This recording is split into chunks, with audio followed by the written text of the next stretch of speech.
evening. 8th of March, 8th of May. God. Not 8th of March, 8th of May. And today, a good friend of mine, Chelmer Bushcraft, he's actually designed one of these little flat pack stoves. A lot of these on the market, but this one apparently is going to be cheap as chips, and he's asked me to test it. This is the Mark II model. I have had a play with the Mark I model, and we suggested some improvements which have been done. We're not saying this is still perfect, but this is the first time I've had a go at the Mark II. This is by a guy called Chelmer Bushcraft. He's a good friend of mine. Been knocking about for a few years now together, and for a job he's sort of in sales and marketing, so he's seen a bit of a gap in the market for sort of bespoke stuff. Do excuse me putting this together, this isn't that fiddly, but I haven't put my glasses on. We'll just slip in there, that's it, just like so. That goes on there. There's a little plate there. If you're using a trangia, you might want to block off those holes. You can also use it as a base plate, and Chelmer's got the idea that you could also put it on there and make a hot plate. I'm not convinced about that personally, but there you go. Right, the way we're going to light this, again mentioning loads of my mates here, a guy called Richard Stansfield, he's got a similar stove, and we were out doing an overnighter at the weekend, and basically he's had a go at doing this in a method which does sort of work. Basically what it's all about is, I'll turn this round to you, let's get that bottom plate out of the way.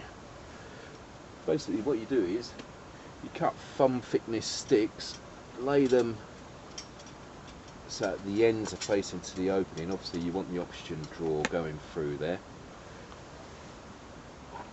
And apparently he got this idea from one of these gas burners, how you, wood gas burners, how you actually stack one of those up. And all I've done is just cut them to size so they just fit in there. Exactly the same as Mr. Stansfield did. Thank you very much yet again, Mr. Stansfield, for a good tip. I've stolen your idea, mate. But I'm sure he'll show you how to do this better. Almost to the top. You don't want to go too far over the top, because obviously you've got your cross braces, which gives you your stability. That go in like so.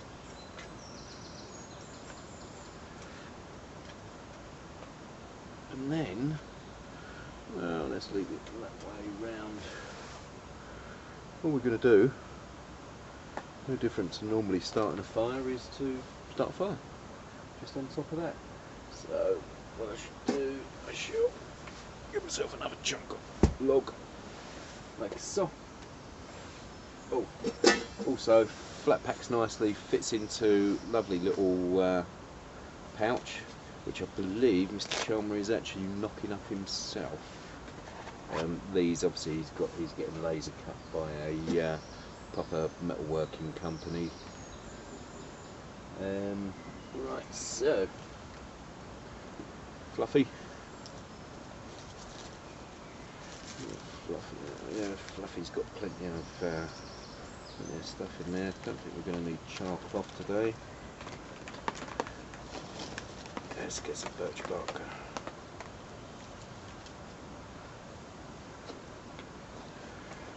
Birch bark there. Let's see if we've got a bit for a lifting mat, otherwise we're going to have to go straight in.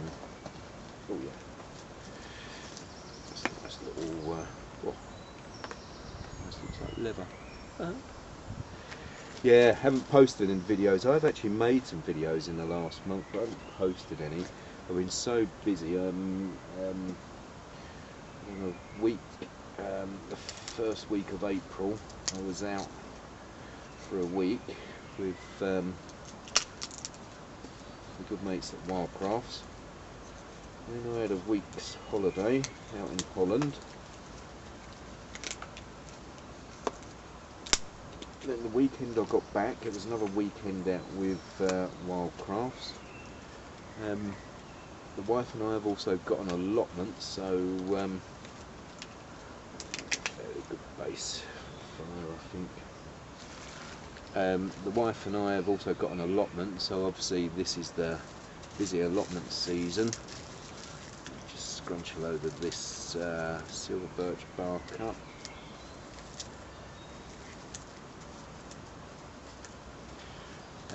So that's taken up my evenings, so yeah, there is footage in the can. There's a good chance I'll publish it, but I've on purposely come out to do this because I promised Rob that I would do this at the weekend, and because I was out again at the weekend with the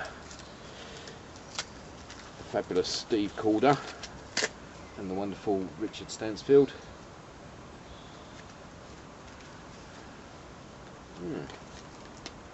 It's interesting bit. I should use that because that can be base layers for fires. Yeah, we got plenty going in there. Let's get a proper raw upper.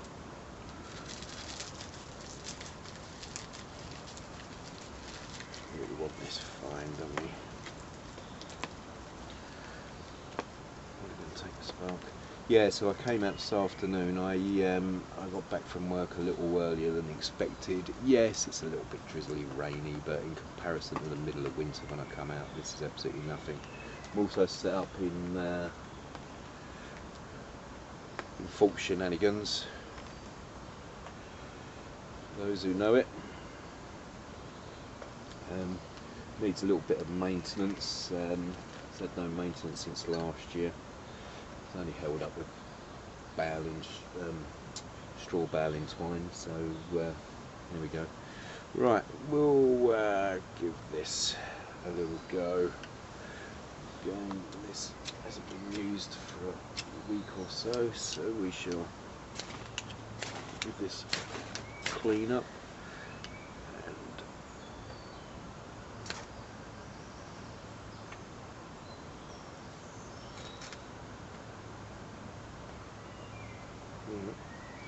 We'll get it first time every time.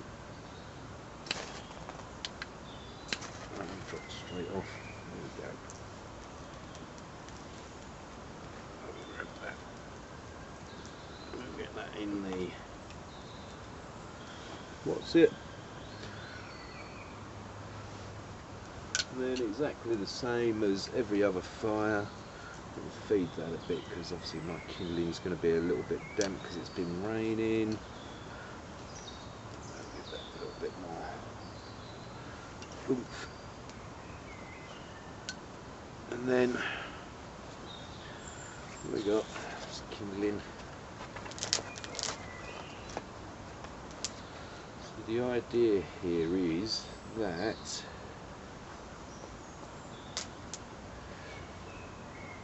get a nice little blast on the top of those twigs we've put in there, and then you get a smell it a bit.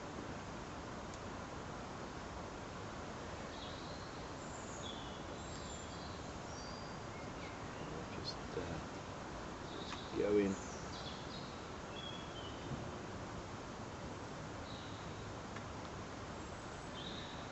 Moist, it's been raining.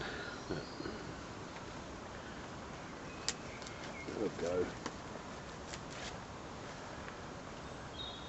Just build that up with a bit of height.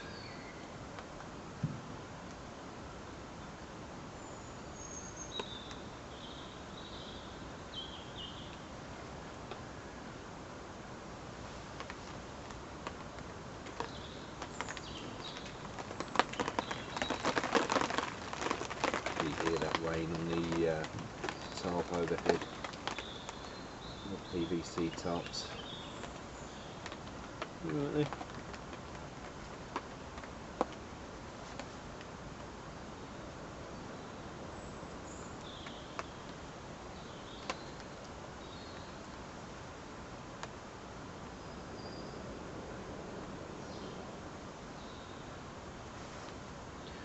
So, sorry Rob, your nice shiny Mark II, no longer shiny. I'm sure he's not worried. It's not what they're made for. It's what they are made for.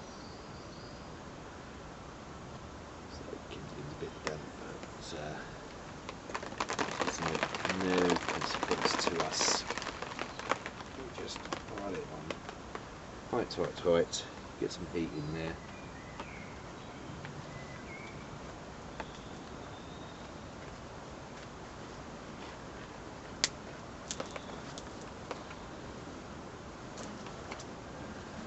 Any bits that drop off, we can just put in.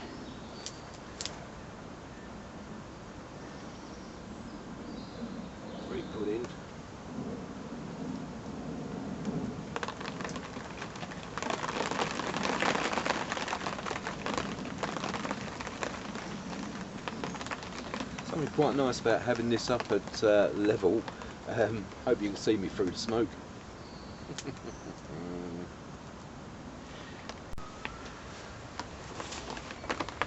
Looked round and noticed that the camera had gone off.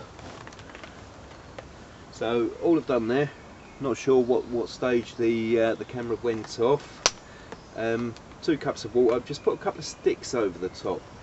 Just didn't sort of feel right that it was sat right on top, and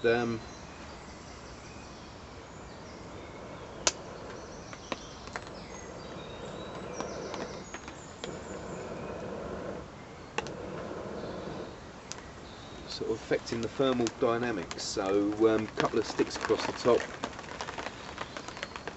just so you get a proper updraft, if you like.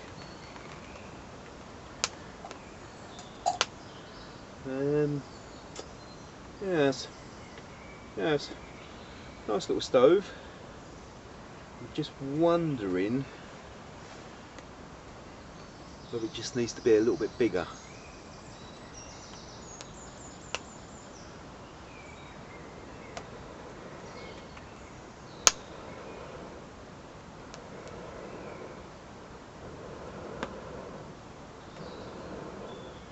Definitely liking this method of loading the logs in first though. Definitely. That is there's a stroke of genius. We've got flames licking underneath up at the bottom.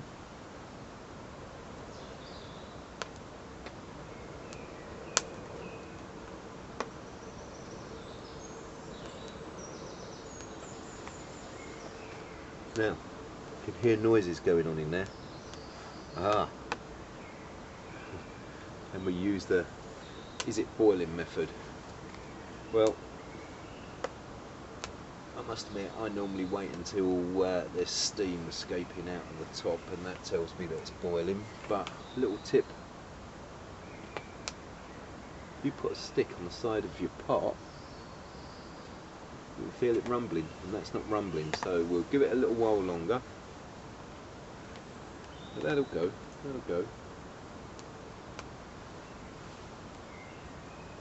I feel there's plenty of heat there. I can't touch the top of that.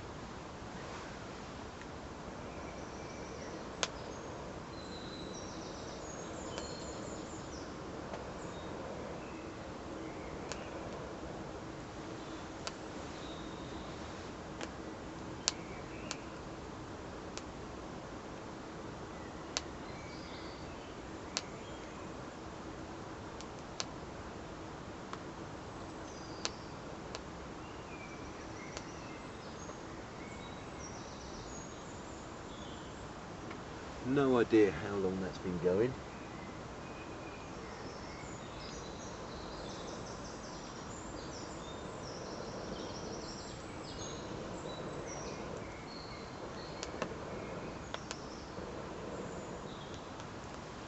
Time is a bit irrelevant. Now, there is steam pumping out the top there. Let's see if this little, see if I can feel.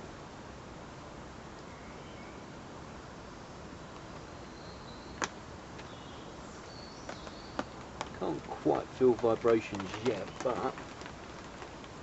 I can hear it.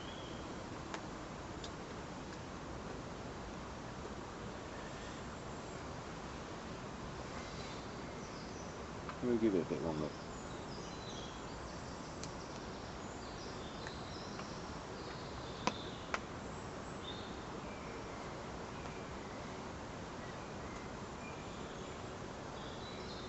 See, I would say that's boiling, but I can't feel.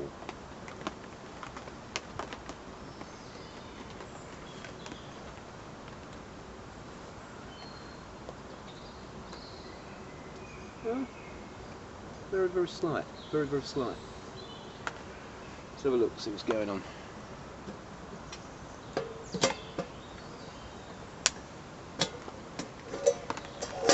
Yep, that's a rolling boil. Now, what you would do now is you would just leave that.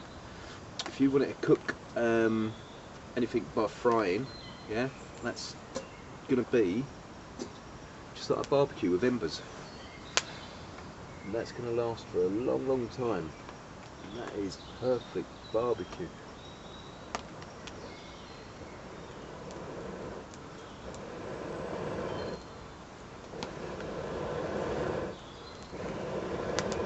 Now, if you want a good old burn up, you give it a blow. And then I guess if I put that back on there, can you hear that? Flame's going to die down. Frying, low simmer. Turn the gas down. Right, what have we got? Lemon.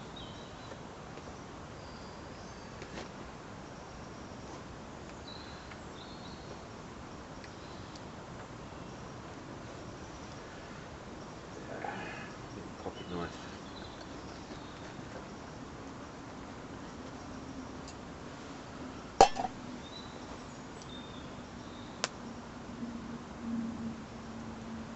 Just the very outside. Try not to get too much of the pith.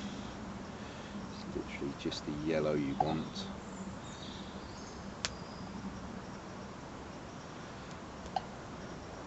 People might bring a grater with them, I suppose. Just the outer pith, outer zest, should I say, in there.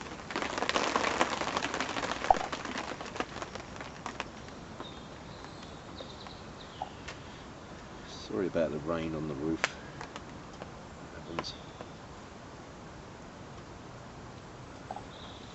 And then lemon will go in half.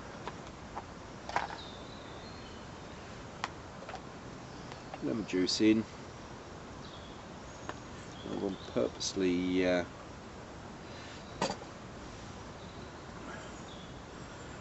wait a while for the temperature to go down. Just the rest of the lemon in there. Bad habit of mine, wiping knife on my knee.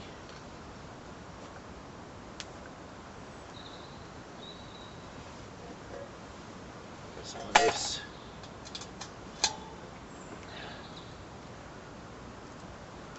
Hot water. Just give myself a little drink on there. The rest of that can go on there. And easy peasy, super noodles. A bit of lunch.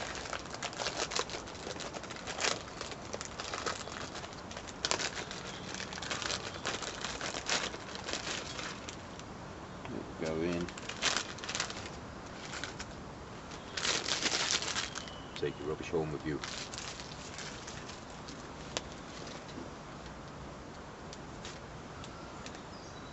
So just sit there on the simmer. Take the rubbish home with you.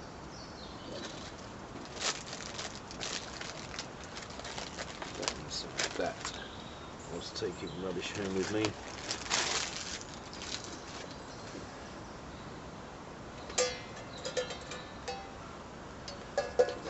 Go on there. Honey.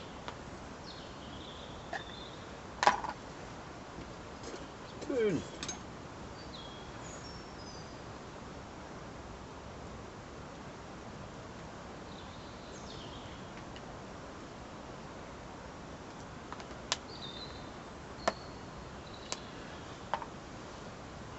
Sit in there, that'll warm through.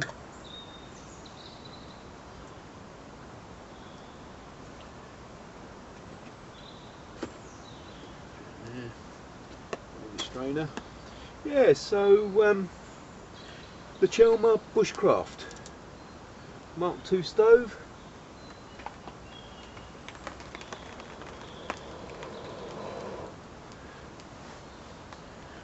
In the at its maiden voyage, using a method shown to me by Mr. Richard Stansford. Honey's melted down now. What I like to do is just squeeze the lemons a bit, take the worst of it out.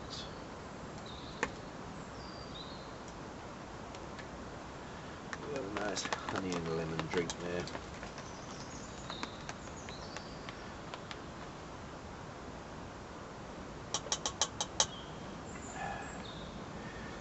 Leave the zesty bits in, do you no harm. Oh yeah, cheers. Oh yeah. Wild food is good, wild teas are good. There's something about honey and lemon that just...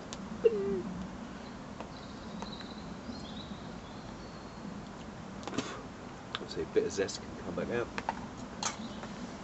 Then we'll just leave our noodles for a couple of minutes to do, and I'm going to watch this little stove. I'll see you in a minute. I'll let this burn and then see what happens at the end.